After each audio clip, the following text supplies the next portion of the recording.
Hello friend, आपका स्वागत है हमारे यूट्यूब चैनल सतलक्ष्य मेडिकल क्लासेस में।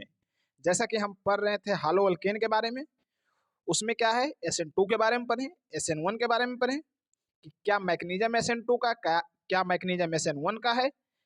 ठीक है, तो अब आज हम क्या है थोड़ा सा ओवरव्यू देखते हैं SN1 और SN2 में क्या डिफरेंस है। फिर हम क्या है रिएक्शंस देखेंगे अल्काइल हैलाइड का किस किस के साथ होता है और उसमें क्या मैकेनिज्म है, SN2 मैकेनिज्म से हो रहा है या SN1 मैकेनिज्म से हो रहा है। और कुछ हालो एक्सचेंज के बारे में पढ़ेंगे। बहुत इंपॉर्टेंट है लेक्चर आज का, तो ध्यान से आइए, सुनिए, जुड़िए हमारे साथ। तो ठीक है, आइए स्टार्ट करते हैं। और स्टार्ट करने से पहले प्लीज हमारे वीडियो को लाइक करें और जो अभी तक सब्सक्राइब नहीं किए हैं सब्सक्राइब करें और अपने फ्रेंड के पास ज़्यादा से ज़्यादा हमारे वीडियो को शेयर करें। तो आइए स्टार्ट करते हैं। देखिए क्या है SN1 वर्सेज SN2। नाम ही क्या है SN1 वर्सेज SN2। तो इसमें हम क्या देखेंगे आज कि SN2 और SN1 में क्या अंतर है। ठीक है, जैसा कि हम जान रहे हैं फिर भी ओवरव्यू देखते हैं। जनरली देखिए क्या है 1 degree alkyl halide SN2 reaction show करता है। तो 1 डिग्री अल्काइल हैलाइड क्यों SN2 रिएक्शन शो करता है? क्योंकि SN2 के लिए बोलें कि रेट किस में ज्यादा होगा, जहां हिंड्रेंस कम होगा। तो 1 डिग्री में क्या है हिंड्रेंस कम है तो SN2 रिएक्शन ज्यादा शो करेगा। ठीक है, तो SN2 के लिए कहाँ ज्यादा शो करेगा? तो 1 डिग्री में सबसे ज्यादा शो करेगा, फिर 2 डिग्री में और फिर 3 डिग्री में। तो ए हो गया। ठीक है, अब क्या है 3 degree alkyl halide SN1 reaction show करता है, मतलब ज्यादा शो करता है। जनरली क्या है 3 डिग्री जो अल्काइल हैलाइड है वो SN1 है। क्यों कि मान लेते हैं ये 3 डिग्री है, कोई भी है 3 डिग्री इस तरह से, तो ये 3 डिग्री कार्बन इससे अटैच जो एक्स ग्रुप है हालोजन ग्रुप, इसको क्या है 3 डिग्री अल्काइल हैलाइड। तो अगर क्या SN1 में सबसे पहले यहाँ कार्बोकेटायन बनता था, ये रिमूव होने के बाद तो ये कार्बोकेटायन क्या है ज्यादा स्टेबल होगा, इसीलिए 3 डिग्री अल्काइल हैलाइड क्या है SN1 रिएक्शन शो करेगा। तो SN1 के लिए क्या हो गया 3 डिग्री सबसे ज्यादा शो करेगा, फिर 2 डिग्री और फिर 1 डिग्री। तो ये रहा जनरली कि SN2 रिएक्शन क्या है 1 डिग्री अल्काइल हैलाइड में जनरली शो करता है और SN1 रिएक्शन में क्या है 3 डिग्री अल्काइल हैलाइड शो करता है। अब बात रहा 2 डिग्री अल्काइल हैलाइड। तो देखिए 2 degree alkyl halide undergo both SN1 and SN2 reaction. मतलब क्या है 2 डिग्री अल्काइल हैलाइड SN1 भी जा सकता है SN2 भी जा सकता है ना। और क्या बोला है other factors determine the mechanism. मतलब कुछ अदर फैक्टर है जो कि क्या है मैकेनिज्म को डिटरमाइन करेगा कि कौन शो करेगा, SN1 शो करेगा या SN2 रिएक्शन से शो करेगा। वो कुछ अदर फैक्टर डिटरमाइन करेगा। जैसे क्या देखिए क्या लिखा है, पहला पॉइंट देखिए SN1 reaction is favoured by high concentration of a good nucleophilic मतलब एनायनिक न्यूक्लियोफाइल। मतलब SN2 रिएक्शन जो है फेवर्ड करता है क्या high concentration of good nucleophile पे। जैसा कि हम SN2 में पढ़े हैं कि उसका कंसंट्रेशन रेट उसका रेट क्या है कंसंट्रेशन ऑफ न्यूक्लियोफाइल पे भी डिपेंड करता है SN2 का, SN1 का नहीं करता है। तो SN2 रिएक्शन होने के लिए एक अच्छा न्यूक्लियोफाइल होना चाहिए, हाई कंसंट्रेशन में होना चाहिए। और सबसे बढ़िया न्यूक्लियोफाइल कौन होता है जो एनाइनिक वाला होता है। अब आप ही सोचिए ना कि एनाइनिक वाला जो है जिसमें खुद ऑलरेडी निगेटिव चार्ज है, तो बढ़िया से न्यूक्लियोफाइल है वो बढ़िया से अटैक करेगा कहीं पे, है ना, यही तो है SN2 में।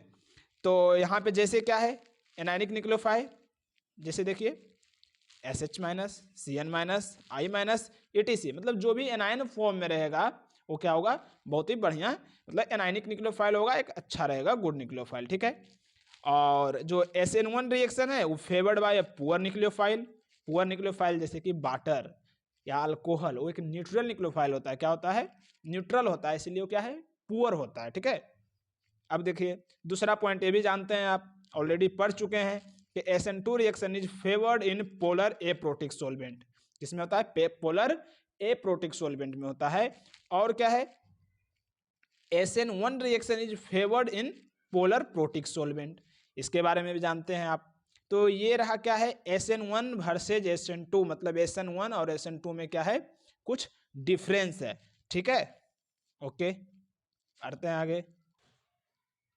देखिए एक क्वेश्चन देखिए क्या है इसमें, देखिए सिंपल क्या है कोई अल्काइल हैलाइड है। अब इसमें क्या है, वाटर के प्रेजेंस में रिएक्शन को करवा रहा है। तो अब आप ये देखिए 2 डिग्री अल्काइल हैलाइड है, 2 डिग्री अल्काइल हैलाइड है ना, 2 डिग्री कार्बन से अटैच है तो 2 डिग्री अल्काइल हैलाइड है। अब 2 डिग्री अल्काइल हैलाइड में वाटर के साथ क्या है, रिएक्शन करवा रहा है। तो वाटर क्या है, एक पुअर न्यूक्लियोफाइल है, न्यूट्रल है, तो कौन सा रिएक्शन शो करेगा, SN1। अब क्या है, अब SN1 SN2 के बारे में आप जानते हैं डिफरेंस क्या होता है। SN2 में तो डायरेक्ट जहां पे हालोजन ग्रुप है वहां पे अटैक करता है, हालोजन हटता है ना, ये वहां पे जुड़ जाता है। लेकिन इसमें क्या होता है, सबसे पहले हालोजन हटता है, वहां कार्बोकेटाइन बनता है, कार्बोकेटाइन क्या है, रीअरेंजमेंट भी शो कर सकता है, उसके बाद फिर आकर के न्यूक्लियोफाइल जुड़ेगा। ठीक है, तो एक बार कार्बोकेटाइन बनाते हैं, यहाँ कार्बोकेटाइन देखें जैसा बन रहा है। अब यहाँ पे 3 अल्फा H है इस कार्बोकेटाइन के लिए, तो क्या है, रीअरेंजमेंट शो करेगा। क्या 2 डिग्री कार्बोकेटाइन है, उससे ज्यादा स्टेबल होता है 3 डिग्री कार्बोकेटाइन जनरली। तो 3 डिग्री देखिए कार्बोकेटाइन बनाए। अब इसमें देखिए अल्फा H 7 है, तो जरूर कार्बोकेटाइन क्या है, रीअरेंजमेंट करेगा। अब करने के बाद क्या है, यहाँ पे फाइनली हम ये वाटर अटैक करेगा, तो वाटर अटैक करेगा तो क्या है, OH ग्रुप आके जुड़ जाएगा, तो ये फाइनल प्रोडक्ट बनेगा। ठीक है, तो इसमें हो रहा है क्या है, हाइड्रोलाइसिस तो ही हो रहा है, तो इसी को क्या कह देंगे, हाइड्रोलाइसिस ऑफ अल्काइल हैलाइड्स। तो क्या है, हाइड्रोलाइसिस ऑफ अल्काइल हैलाइड्स। तो देखिए एक पॉइंट है छोटा सा कि if the solvent act as nucleophile then the reaction is known as solvolysis. क्या है, if the solvent act as nucleophile then the reaction is known as solvolysis. इसमें क्या है, जो सोलवेंट है वही एक्ट कर रहा है किसके तरह, न्यूक्लियोफाइल की तरह कर रहा है, तो इसी को क्या कहेंगे, सोल्वोलाइसिस। और if the solvent is water, अगर सोलवेंट क्या है, वाटर रहता है, तो उसको स्पेशल क्या बोलते हैं, हाइड्रोलाइसिस। तो यहाँ क्या है, हाइड्रोलाइसिस भी क्या है, एसएन मैकेनिज्म से ही शो कर रहा है यहाँ पे। ठीक है, यहाँ पे देखें SN1 मैकेनिज्म। तो चलिए आगे बढ़ते हैं और अल्काइल हैलाइड का क्या है, रिएक्शन देखते हैं। अल्काइल हैलाइड के बारे में, प्रिपरेशन के बारे में तो हम पढ़ चुके हैं पहले ही। उसके बाद SN मैकेनिज्म देखें, SN2 SN1, उसके बारे में डिटेल स्टडी किए। अब क्या है, अब रिएक्शन देखता हूं किसका, अल्काइल हैलाइड का। अल्काइल हैलाइड का क्या है, रिएक्शन देखता हूं डिफरेंट कंपाउंड के साथ है। बहुत ही इंपॉर्टेंट है, आगे बहुत काम आएगा इसका, है ना। तो देखिए क्या है, पहला देखिए रिएक्शन विथ एक्वस NaOH या एक्वस KOH। तो बेस के साथ रिएक्शन करवाया, एक्वस NaOH या एक्वस KOH, मतलब अल्कलाइन हाइड्रोलाइसिस यहाँ पे करना है। होगा तो हाइड्रोलाइसिस ही, लेकिन क्या है, अल्कलाइन मीडियम में करवा रहा है। या एक्वस NaOH या एक्वस KOH को क्या है, आप OH माइनस प्लस में वाटर भी लिख सकते हैं ऐसे, क्योंकि जुड़ना तो इससे भी क्या है, OH ही जुड़ेगा, वाटर भी रहता तो OH ही जुड़ता है, इसीलिए इसको अल्कलाइन हाइड्रोलाइसिस हम बोलते हैं। ठीक है, तो देखिए अब आप देखिए यहाँ पे कौन सा मैकेनिज्म होगा, तो देख रहे हैं NaOH, ये तो आयन के फॉर्म में ब्रेक होगा, OH माइनस एनाइनिक न्यूक्लियोफाइल है, तो कौन सा रिएक्शन शो करेगा, SN2 मैकेनिज्म से। अब SN2 मैकेनिज्म में सिंपल जानते हैं, जहां से हालोजन ग्रुप अटैच है वहां पे सीधे हालोजन को हटाइए और वहीं पे क्या है, आप जो भी न्यूक्लियोफाइल है उसको ऐड कर दीजिए। यहाँ पर न्यूक्लियोफाइल OH माइनस रहेगा, उसको ऐड कर दीजिए आप। तो देखिए क्या है, ये सिंपल अल्काइल हैलाइड है, इसमें Cl है, एक्वस NaOH के प्रेजेंस में क्या होगा, ये Cl हटेगा और क्या है, यहाँ पे OH अटैक करेगा और इस तरह से कंपाउंड बना लेगा। देखिए ध्यान से, सिंपल है, देख रहे हैं। क्लोरीन को आप रिमूव कीजिए, यहाँ पे इसमें क्या है, OH जोड़ दीजिए, सिंपल है। अब 2 क्लोरीन है तो 2 OH आएगा। अब 2 OH आया तो तब देखिए क्या करना है, कोई भी रिएक्शन में आगे जितना भी ऑर्गेनिक रिएक्शन अगर आपको मिलता है ऐसा है कि एक ही कार्बन पर अगर 2 OH है, तो क्या है, सिंपल आप उससे क्या है, वाटर हटा दीजिए, तो हटाइएगा तो क्या है, डबल बॉन्ड इस तरह से अल्डिहाइड बना लेगा। क्या बना लेगा, अल्डिहाइड, सिंपल है। और देखिए उसी की जगह अगर 3 क्लोरीन है, एक कार्बन पे 3 क्लोरीन, तो 3 OH आके अटैक करेगा SN2 मैकेनिज्म से। देखिए तो 3 OH है, अब 3 OH में क्या है, एक वाटर निकालिए यहाँ से, तो एक वाटर को क्या है, निकाल दिए, एक डबल बॉन्ड O यहाँ बनाएगा और साथ में ये OH है, तो क्या है, एसिड बनाएगा। तो आप किस तरह से आप परफॉर्म कर रहे हैं रिएक्शन को, कैसे आप सोच रहे हैं, उस पर ज्यादा ध्यान दीजिए। ठीक है, अब देखिए एसिड है और वहां पे क्या है, NaOH बेस है, तो उसके साथ भी तो रिएक्शन कर सकता है।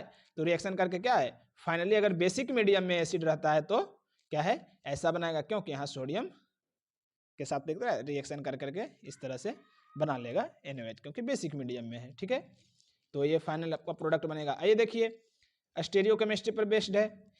अब जैसे क्या है, अल्काइल हैलाइड है, इसको NaOH में के साथ एक्वस NaOH के साथ रिएक्शन करवाया है, तो OH माइनस तो यहाँ होगा ही होगा, तो एनाइनिक है, तो एनाइनिक है तो सिंपल SN2 मैग्नीशियम होगा। और SN2 होगा तो क्या है, आप जो लिविंग ग्रुप हालोजन है उसको हटाइए, वहां पे क्या न्यूक्लियोफाइल को ऐड कर दीजिए। तो लेकिन क्या है, यहाँ पर बेज डैश के फॉर्म में दिया हुआ है, तो बेज डैश में क्या बताएं आपको कि सीधे जो भी लिविंग ग्रुप है हालोजन के जगह आप न्यूक्लियोफाइल को ऐड कर दीजिए, लेकिन उसका मिरर इमेज कैसे बनाना है आपको। अगर लिविंग ग्रुप जो है बेज पे है तो आप न्यूक्लियोफाइल को डैश पे लगाइए, अगर लिविंग ग्रुप अगर डैश पे है तो न्यूक्लियोफाइल को बेज पे लगाइए। अब देखिए यहाँ क्या है, ये क्या किस पे है, तो ये बेज पे है, क्लोरीन कहाँ है, बेज पे, तो हमको क्या है इसके जगह तो क्या लगा देना, न्यूक्लियोफाइल OH लगा देना, लेकिन उसको क्या है डैश पे लगाएंगे, तो ये मेरा फाइनल प्रोडक्ट बन गया। तो इस तरह से क्या है, आप रिएक्शन अल्काइल हैलाइड का एक्वस NaOH और KOH के साथ रिएक्शन करवाते हैं, और ऐसा मैकेनिज्म है, सिंपल है, SN2 मैकेनिज्म से होगा। ठीक है, चलिए आगे बढ़ते हैं दूसरे की तरफ। देखिए वेरी वेरी इंपॉर्टेंट है दूसरा, क्या बोला है, reaction of alkyl halide with NaNO2 या KNO2, एक ही बात है, और एंड AgNO2। ठीक है, अब देखिए दोनों में क्या डिफरेंस है। NaNO2 KNO2 तो लगभग सेम ही है, और AgNO2 इसमें और इसमें देखिए क्या डिफरेंस है, कैसे अल्काइल हैलाइड के साथ रिएक्शन करता है। वेरी वेरी इंपॉर्टेंट, सुनिए ध्यान से। देखिए ये जो है एक आयनिक कंपाउंड है, तो आयंस के फॉर्म में टूटेगा, तो Na प्लस या K प्लस प्लस में इस तरह से आप ये NO2 टूट गया। ठीक है, इसको कहेंगे एम्बाइडेंट न्यूक्लियोफाइल, क्योंकि यहाँ से भी अटैक कर सकता है, और यहाँ माइनस है तो यहाँ से भी अटैक कर सकता है। तो फिलहाल फ्री तो क्या है, माइनस है, तो यहाँ से ही अटैक करेगा। ठीक है, अब देखिए सिल्वर नाइट्रेट। सिल्वर नाइट्रेट जो होता है कोवेलेंट कंपाउंड होता है, ये आयन में ब्रेक नहीं होता है, तो इस तरह से ये अटैच होता है। तो इसमें तो क्या है, यहाँ से ही क्या है न्यूक्लियोफाइल है, यहाँ ही लोन पेयर है, तो यहाँ से ही अटैक करेगा। अब आप समझ गए कि अब क्या है, हमें RX है मिला। अब RX में तो पहले तो एक इसके साथ रिएक्शन करवाएंगे, और एक क्या है AgNO2 इसके साथ रिएक्शन करवाएंगे। तो क्या होता है, इसका न्यूक्लियोफाइल जो है अटैक करेगा R पे, X छोड़ देगा।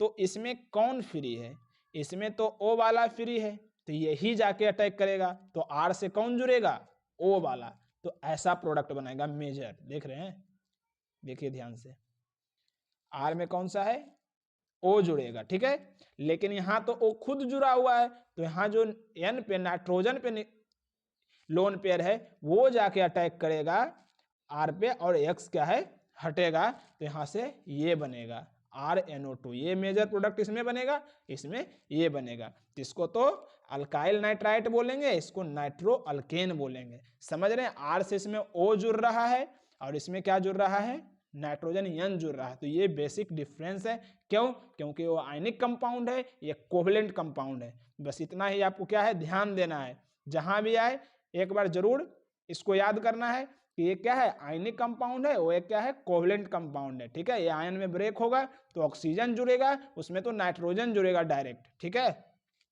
ये ध्यान में देना है आपको।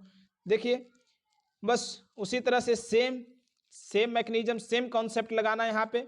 जब reaction of alkyl halide with NaCN या KCN एंड AgCN आया, तो सेम है, NaCN या KCN क्या है, एक आयनिक कंपाउंड है, तो ये Cn माइनस इस तरह से टूट जाएगा और C पर माइनस चार्ज रहेगा।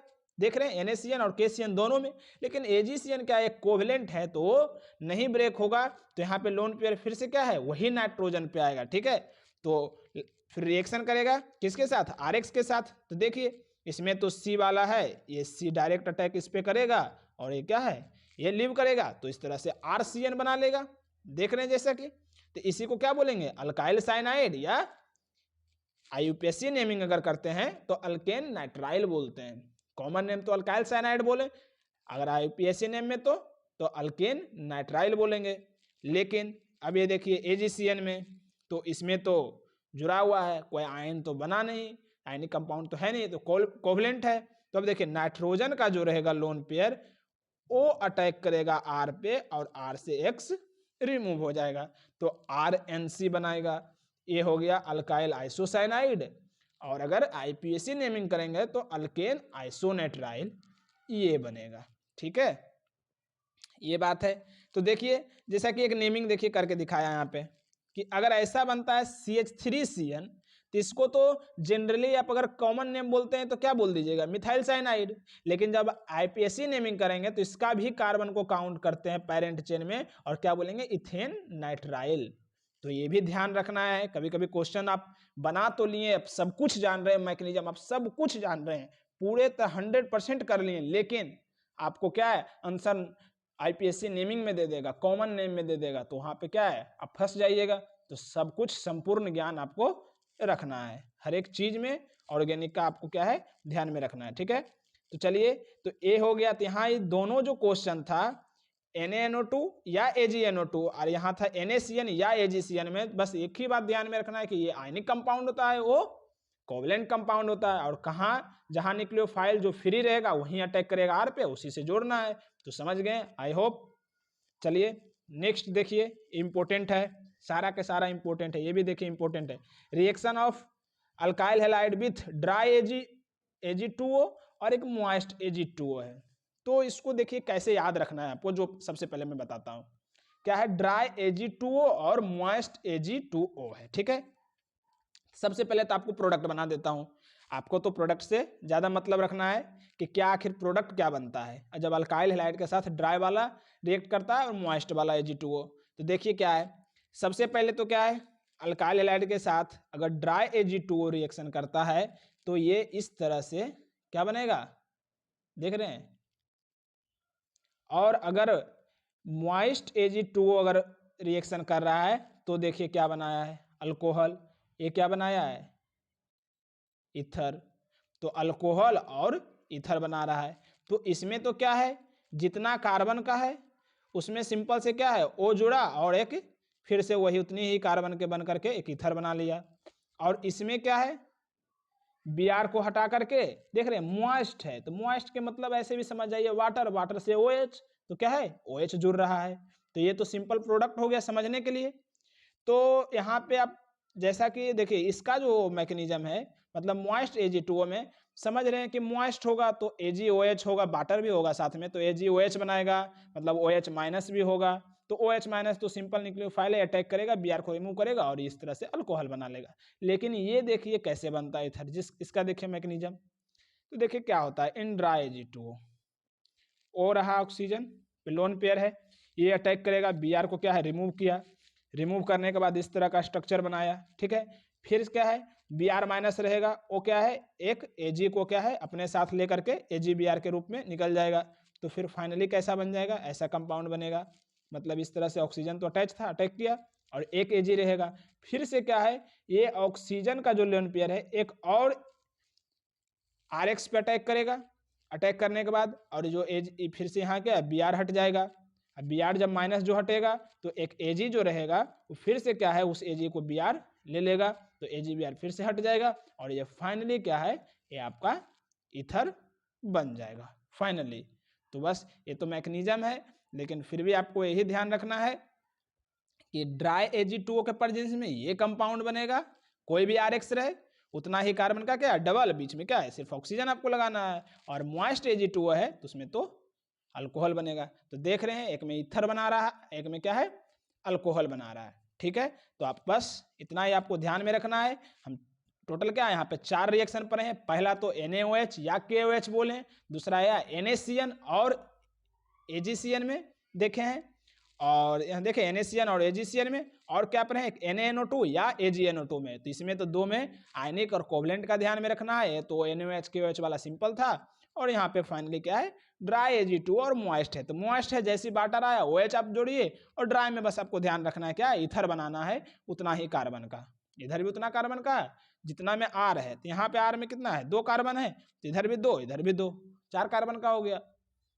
ठीक है, तो बस ये आपको ध्यान में रखना है। आइए अब नेक्स्ट देखते हैं, नेक्स्ट क्या रिएक्शन है। तो अब जो नेक्स्ट देखने वाले हैं हालोजन एक्सचेंज रिएक्शन। इसमें क्या है हालोजन एक्सचेंज रिएक्शन है, हालोजन का क्या है एक्सचेंज होगा। तो इसमें हम देखेंगे 3 रिएक्शन के बारे में पढ़ेंगे, ठीक है। तो सबसे पहले पढ़ते हैं फिन-क्लिस्टन रिएक्शन के बारे में। क्या पढ़ते हैं? सिंपल है, आपको नाम देखना है और क्या प्रोडक्ट बन रहा है बस उसके बारे में आपको ध्यान में देना है, ठीक है। सिंपल है। देखिए फिन-क्लिस्टन रिएक्शन, इसमें क्या किसका प्रिपरेशन होगा? तो प्रिपरेशन ऑफ अल्काइल आयोडाइड का होगा। तो क्या बनेगा? अल्काइल आयोडाइड बनेगा, ठीक है। तो देखिए RX किसके साथ रिएक्शन करेगा? Na सोडियम आयोडाइड के साथ रिएक्शन करेगा, और X में भी ब्रोमीन क्लोरीन, मतलब RBr या RCl जब रिएक्शन करेगा Na के साथ इन the presence of dry acetone, and dry acetone is polar aprotic solvent, so it's favour SN2 mechanism. Okay, तो क्या है RX, तो X की जगह क्या है? ब्रोमीन या क्लोरीन रहेगा। जब वो किसके साथ रिएक्शन करेगा? सोडियम आयोडाइड के साथ, तो बनेगा क्या? अल्काइल आयोडाइड Ri बनेगा, और यहाँ पे क्या बन जाएगा? NaX, तो NaX की जगह क्या हो गया? NaCl बनेगा या NaBr बनेगा in the form of PPT। Okay, तो यहाँ पे प्रिपरेशन किसका हुआ? अल्काइल आयोडाइड का हुआ। देखिए अब फिन-क्लिस्टन में देखिए कुछ पॉइंट देखिए क्या है। देखिए Na is soluble in dry acetone whereas NaCl and NaBr are insoluble। तो जो Na होता है सोल्यूबल होता है ड्राई एसीटोन में, और NaCl और NaBr क्या होता है? प्रिसिपिटेट होता है। तो रिएक्शन में क्या था? देखिए रिएक्शन में क्या था? यहाँ पे RX Na के साथ रिएक्शन करता था तो क्या बनता था? Ri, और यहाँ पे NaX बना, और NaX की जगह क्या हो सकता है? या तो NaCl हो सकता है या तो NaBr हो सकता है, यही दो हो सकता है। और NaCl NaBr क्या है? PPT बनेगा, इनसॉल्युबल होता है ड्राई एसीटोन में। अब आप ही देखिए प्रोडक्ट साइड PPT बन रहा है, कम रहा है, तो अकॉर्डिंग टू ली-चैटरले प्रिंसिपल क्या होगा? रिएक्शन फॉरवर्ड करेगा, ठीक है। ओके, तो देखिए अब क्या कहता है आगे। NaCl and NaBr precipitate out in dry acetone which shifts the reaction in forward direction according to Le Chatelier principle, ठीक है। ओके, समझ गए। अब देखिए इसी में क्या है? क्वेश्चन है, सिंपल है। कोई क्या है? RBr दिया हुआ है यहाँ Na एसीटोन के प्रेजेंस में, तो हमें जानता है कि ऐसा जैसे ही RX मिला और X में भी ब्रोमीन क्लोरीन और in the presence of sodium iodide, Finkelstein reaction होगा, और फिन-क्लिस्टन में क्या होगा? तो आयोडाइड आएगा, Br को हटाएगा और यहाँ पे आयोडाइड जुड़ जाएगा। तो ये सिंपल रिएक्शन है, ठीक है। ओके, अब देखिए नेक्स्ट देखते हैं क्या है? Swarts reaction. अब स्वार्ट्स रिएक्शन क्या है जो देखिए, तो प्रिपरेशन ऑफ अल्काइल फ्लोराइड। फिन-क्लिस्टन क्या था? अल्काइल आयोडाइड का बनना, और इसमें स्वार्ट्स रिएक्शन में क्या है? Preparation of alkyl fluoride. अब ये देखिए इसमें क्या होता है? The synthesis of alkyl fluoride is the best accomplished by heating an alkyl chloride bromide in the presence of metallic fluoride such as AgF, Hg2F2, COF2 या SbF3। ये जो मेटेलिक फ्लोराइड है इसके प्रेजेंस में हीट करना है किसको? तो अल्काइल क्लोराइड या ब्रोमाइड को। वही जैसे एग्जांपल लेट CH3X को ले लिए हैं और X में भी ब्रोमीन और क्लोरीन, इसको हीट करेंगे किसके प्रेजेंस में? तो AgF, Hg2F2, COF2 और SbF3 के प्रेजेंस में, मतलब मेटेलिक फ्लोराइड के प्रेजेंस में जब हीट करेंगे तो सिंपल क्या है? ये ब्रोमीन क्लोरीन के जगह क्या है? फ्लोरीन अटैच हो जाएगा, और इस तरह से अल्काइल फ्लोराइड का निर्माण हो जाएगा। क्या है? यही कहता है स्वार्ट्स रिएक्शन। सिंपल है। तो फिन-क्लिस्टन क्या है? अल्काइल आयोडाइड बनाएगा, और स्वार्ट्स रिएक्शन क्या है? अल्काइल फ्लोराइड बनाएगा, और इधर प्रिसिपिटेट हो जाएगा AgX के फॉर्म में, आइदर AgBr और आइदर AgCl, ठीक है। तो ये रहा स्वार्ट्स रिएक्शन। अब देखिए नेक्स्ट क्या है? Borodin Hunsdiecker reaction. अब इसमें समझिए क्या है, तो इसमें क्या रहता है? Silver salt of carboxylic acid. क्या? कार्बोक्सिलिक एसिड, उस सिल्वर साल्ट मतलब क्या है? कार्बोक्सिलिक एसिड जो है कोई बेस लाइक जो जैसे AgOH के साथ रिएक्शन करने पर क्या है? एक साल्ट बनाएगा। जब एसिड बेस का रिएक्शन होगा तो क्या है? साल्ट बनेगा। तो वही बना क्या? Silver salt of carboxylic acid. तो ये क्या है? ये रिएक्शन करेगा Br2CCl4 के प्रेजेंस में जब इसको हीट करेंगे या Cl2CCl4 के प्रेजेंस में हीट करेंगे तो सिंपल क्या RBr बनेगा या नहीं तो RCl बनेगा और प्लस में CO2 रिलीज होगा और AgBr in the form of precipitate PPT के फॉर्म में बनेगा प्रोडक्ट में। तो बोरोडीन हंस-डिकर रिएक्शन क्या है कि जैसे ही आपको कोई silver salt of carboxylic acid दिखा और किसके प्रेजेंस में हीट करेंगे Br2CCl4 या Cl2CCl4 तो जिसके प्रेजेंस में भी हीट कर रहे हैं या आइदर Br2 या आइदर Cl2 बस उसको क्या है आपको ऐड कर देना है और यहाँ से क्या करना है आपको ये तो CO2 हटा देना है। देख रहे हैं यहाँ पे CO2 मिल गया और Ag क्या है यहाँ 2 Br है तो एक Br इसके साथ चला जाएगा और एक Br तो R में ऐड हो जाएगा तो यहाँ पे AgBr बना लिया और ये RBr। वैसे ही क्या होता अगर क्लोरीन वाला ये रहता तो RCl बनता है, यहाँ AgCl बन जाता है, C2 तो रिलीज होता। तो यही सिंपल है। तो तीनों रिएक्शन में क्या है ये देखिए, सबसे पहला तो पढ़े फिनक्लिस्टन रिएक्शन के बारे में जो तो RI बनाता है, ठीक है। फिर दूसरा क्या है स्वार्ट्स रिएक्शन जो कि क्या है RF मतलब अल्काइल फ्लोराइड बनाता है। अब बोरोडीन हंस-डिकर में क्या होता है RBr भी बन सकता है और RCl बन सकता है। इसी को कहते हैं हालोजन एक्सचेंज रिएक्शन। इसमें 3 पढ़े हैं, बस तीनों को आपको क्या है ध्यान में रखना है। और आज का क्लास इतना ही। अगर आपको समझने में जरा सा भी प्रॉब्लम होता है तो प्लीज कमेंट बॉक्स में मेंशन करें, उसका रिप्लाई हम जरूर देंगे, ठीक है। मिलते हैं नेक्स्ट लेक्चर में और तब तक के लिए ऑलवेज बी हैप्पी और प्लीज हमारे वीडियो को लाइक करें, चैनल को सब्सक्राइब करें और ज़्यादा से ज़्यादा अपने दोस्तों के पास शेयर करें।